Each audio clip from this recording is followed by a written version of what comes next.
इंतज़ार का मरहला मुकम्मल होने को है। अब आप मज़ीद इंतज़ार नहीं करेंगे, लेकिन मैं ये बताता चलूँ कि आज की हमारी इस तकरीब में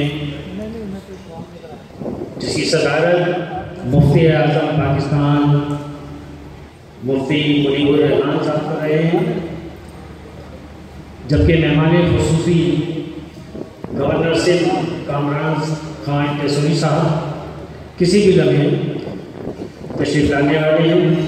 आज की तकरीब के मेहमानान में एडिशनल IG कराची जावेद आलम मोल्लो साहब, वो भी आप देखेंगे गवर्नर साहब के हमरा हैं, वो भी तशरीफ़ लाने वाले हैं।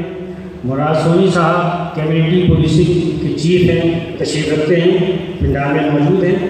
इसके अलावा अमेरिका न्यूयॉर्क से शाया होने वाला अखबार उर्दू लिंक, उसके एडिटर जनाब मोहतरम शब्बीर गौरी साहब भी तशरीफ़ रखते हैं। इंशाअल्लाह ताला चंद ही लम्हों में इंतज़ार की घड़ियाँ तकरीबन मुकम्मल होने को हैं। जैसे ही मेहमान की आमद होती है, बाकायदा तकरीब का आगाज़ होगा। चंद लम्हों का इंतज़ार जो है वो मैं समझता हूँ कि सबके लिए बेहतर है।